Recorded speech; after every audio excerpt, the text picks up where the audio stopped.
이 영화 속 주인공인 건프는요, IQ가 75인 경계선 지능인이에요.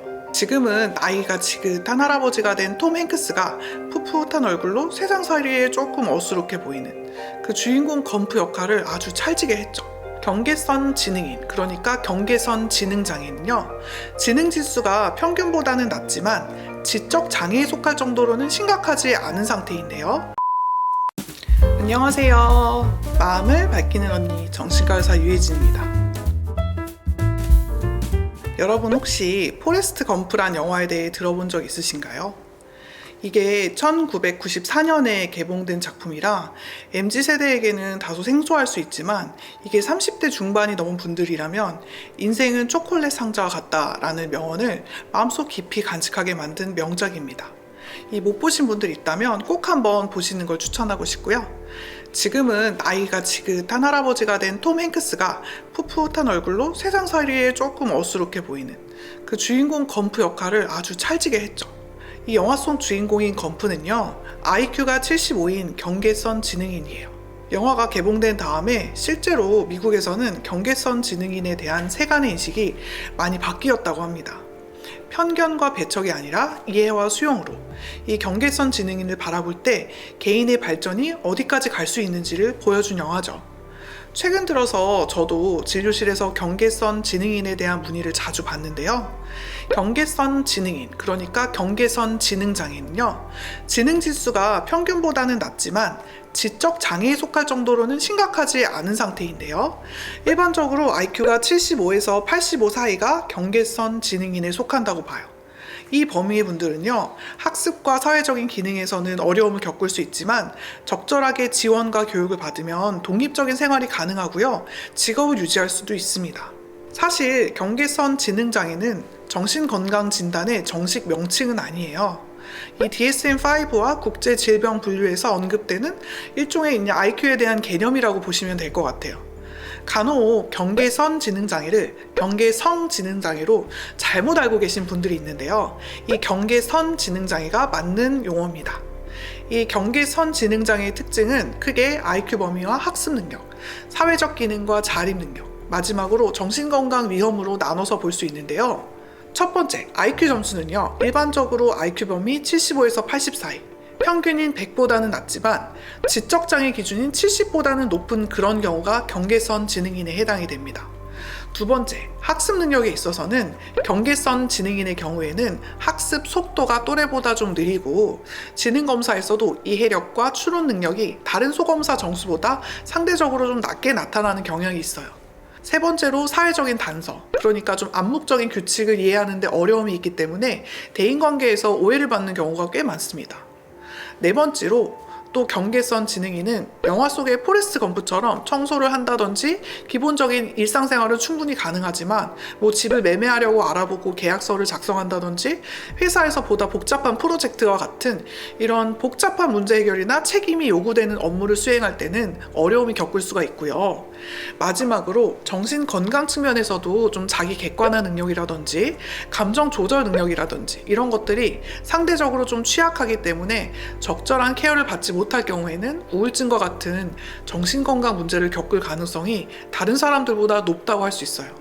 이 경계선 지능장애는 왜 생기냐면 이 다양한 요인들이 복합적으로 작용해서 나타나는데요. 먼저 유전적 요인으로 부모의 지능이 낮을 때 자녀에게도 유전될 가능성이 높고요.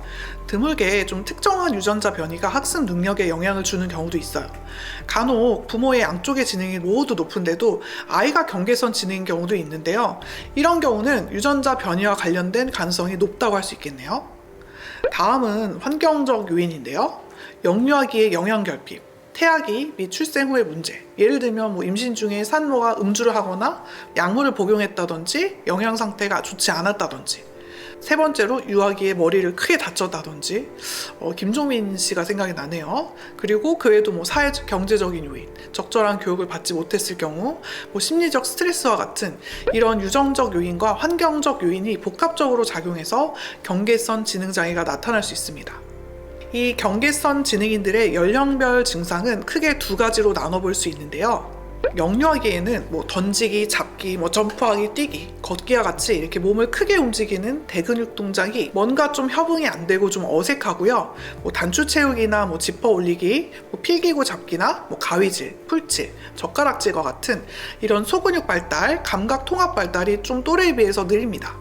또 ADHD와 비슷한 측면도 꽤 많이 있어서 사람이 부르고 지시하면 한 번에 정확히 알아듣지를 못해서 엉뚱한 행동을 하기도 하고요. 또 자기의 감정이나 의사를 정확하게 표현하는 게 좀 어렵기 때문에 의사소통에도 어려움이 있죠. 또 주의력과 집중력에도 기복이 있기 때문에 쉽게 산만해지고 충동적인 행동도 자주 보입니다. 이 친구가 이제 아동기가 되면은 수업 시간에 집중을 잘 하지 못하는 모습을 보이고요. 쉽게 지치고 산만해지고 자신의 욕구가 충족될 때까지 떼를 쓰고 고집을 부리거나 또 규칙을 지키는 것도 어려워하고요. 또 선생님의 지시를 이해하고 기억하는 것도 잘 못하죠. 그리고 발음도 좀 좋지 않고 자기 생각을 조리 있게 표현을 못하니까 자기가 하고 싶은 말만 하고 글을 읽을 때도 단어나 줄을 좀 빠뜨리고 있거나 위치를 잃어버리는 경우가 많습니다. 일반적으로 좀 이러한 경험들이 반복이 되다 보면 실패와 좌절 경험이 쌓이게 되고 그러다 보면 성장과 함께 당연히 낮은 자존감과 우울감을 갖게 됩니다. 어떻게 보면 당연한 반응일 수도 있겠죠.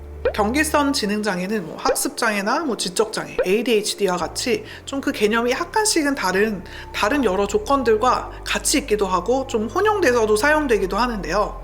예를 들어서 좀 학습장애는 특정 학습 능력의 결핍을 의미하지만 이 경계선 지능장애는 전반적인 인지 기능에 제한이 있기 때문에 학습적인 측면도 전반적으로 좀 떨어지게 나오는 경우가 많고요. 반면에 ADHD는 주의력 결핍과 같은 행동적인 문제를 포함하죠. 사실 이게 경계선 지능이 있는 경우에 전두엽 발달에 어려움이 있는 이 ADHD와 거의 유사한 증상을 보이는 경우도 많아서 이에 대해서 같이 치료를 받는 경우도 정말 많습니다. 이런 상태들의 미묘한 차이를 좀 이해하면 개입이나 지원이 필요할 때 어떻게 접근하고 판단할지 보다 좀 쉽게 알 수 있어요. 이 경계선 지능장애의 진단은 첫 번째, 웩슬러 지능검사를 통한 지능지수 특정과 두 번째, 개인의 일상생활 적응 능력을 평가하는 적응 기능 평가.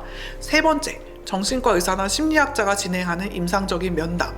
네 번째, 어린 시절부터 학습과 사회적인 적응력을 확인하는 이런 발달력 조사 같은 과정을 통해서 대상자의 경계선 지능장애 여부를 확인합니다. 이 경계선 지능장애는 사실은 완치가 될 수 있는 그런 질환은 아니지만요. 개인의 특화된 특수교육이나 학습 지원, 정신건강치료, 가족이나 사회적인 지원이 동시에 적절하게 개입이 된다면 이 경계선 지능인의 학습 능력과 사회적 능력도 유의미하게 개선이 될 수가 있어요. 마지막으로 일반인들이 많이들 질문하시는 내용에 대해서 정리하고 넘어갈 건데요. 첫 번째, 경계선 지능장애는 지적장애와 같은 개념인가요? 아닙니다. 앞에도 설명했지만 이 경계선 지능장애는 지적장애와는 좀 다릅니다. 지적장애보다는 약간의 경도, 그렇지만 정상은 아닌 그런 개념이고요. 경계선 지능인들은 사실 좀 적절한 지원을 받으면 얼마든지 성공적으로 사회에 통합이 될 수 있습니다. 물론 이 지적장애도 중증도에 따라서 나뉘는데 이 경도 지적장애가 있는 경우라도 적절한 지원이 있다면 취직해서 돈을 번다든지 결혼을 한다든지 사회생활을 한다든지 얼마든지 가능하고요. 실제로 제 환자분들도 그런 분들이 있습니다.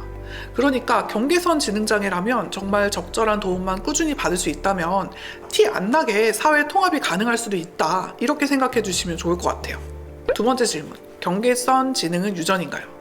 이 경계선 지능의 원인은 사실 아직 명확하게 밝혀지진 않았어요. 근데 하지만 좀 유전적인 요인이 영향을 미칠 수 있다고 알려져 있고요. 하지만 이 유전적인 요인이 다가 아니라 이 환경적 요인이나 다른 다양한 요인들이 복합적으로 작용하는 걸로 추정을 할 수 있습니다. 세 번째, 경계선 지능이 성인이 되면 나아지나요? 이거는 성인이 된다 그래서 자연스럽게 사라지는 건 아니고요. 하지만 꾸준한 교육과 훈련을 받다 보면 인지능력, 학습능력, 사회능력 이런 것들이 다 향상될 수 있죠. 다만 좀 성인이 된 후에도 지속적인 노력은 필요합니다. 네 번째, 경계선 지능인들은 군대 안 가나요? 이게 경계선 지능장애로 진단받았다 그래서 자동으로 군대 면제를 받진 않아요. 병무청에서 신체 검사를 하면서 개인의 기능 수행 능력을 평가를 하는데요. 이때 좀 사회 적응에 문제가 심각하다고 평가되는 경우에는 4급, 그러니까 대체복무 요원이나 혹은 심각한 경우에는 면제 판정을 받을 수도 있습니다. 하지만 경계선 지능이라고 해서 군대가 면제되는 건 아니라는 거죠. 다섯 번째, 경계선 지능을 가진 사람은 어떤 직업을 가질 수 있나요? 사실 이것도 되게 편견이 많이 섞인 질문인데요. 경계선 지능을 가진 분들도 사실 다양한 직업을 가질 수가 있고요. 이 개인의 능력과 흥미, 좀 적성에 맞는 직업을 잘 찾는 게 중요해요. 그리고 내가 좀 어려움이 있다면 그 직업에 대한 훈련이나 취업 지원 프로그램을 통해서 도움을 또 받을 수가 있습니다. 여섯 번째, 경계선 지능을 가진 자녀를 둔 부모는 어떻게 해야 하나요? 이게 자녀의 특성과 어려움을 좀 이해를 해주는 게 우선 필요하고요. 무엇보다 아이가 조금 뒤처지고 이렇게 함께 하지 못하잖아요. 그렇기 때문에 이 사회의 틀에 통합되라고 좀 아이를 몰아세우고 좀 부족한 모습을 질책하게 되기 쉬운데, 그렇게 하기보다는 조금은 부모님이 인내심을 가지고 아이의 속도를 기다려주시는 게 중요합니다. 그리고 이게 뭐 2, 3년 바짝 교육한다고 끝나는 게 아니라 무엇보다도 꾸준히 아이가 성장해 나갈 때까지 지원해 주는 게 필요하고요. 무엇보다 전문가의 도움을 받아서 개별화된 교육 계획을 세우고, 무엇보다 자녀가 좀 자신감을 가지고 성장할 수 있도록 격려하고 지원해 주시면 좋을 것 같아요.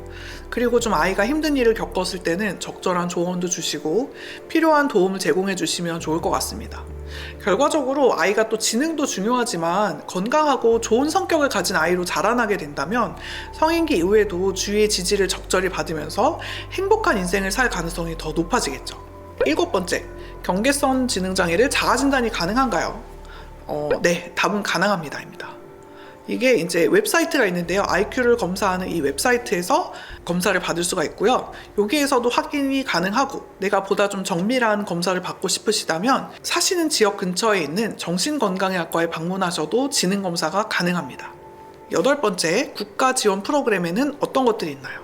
고용노동부나 복지부에서 지원해주는 교육 지원과 또 정신건강복지센터에서 제공하는 직업 재활 프로그램, 또 필요한 경우에는 무료 상담이라든지 심리치료와 같은 의료 지원을 받을 수가 있습니다.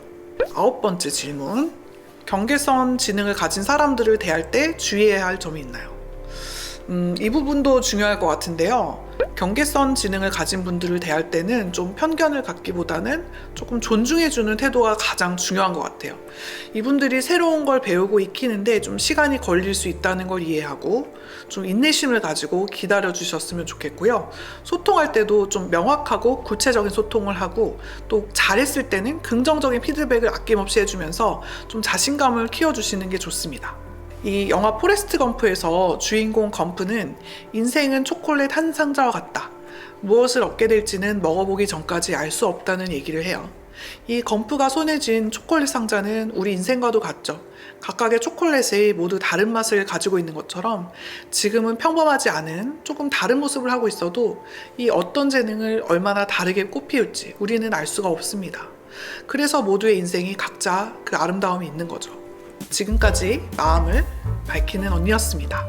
이 영상이 도움이 되셨다면 좋아요, 구독, 알림 설정 부탁드립니다. 마음을 밝히는 언니와 함께 마음의 빛을 밝혀봐요. 감사합니다.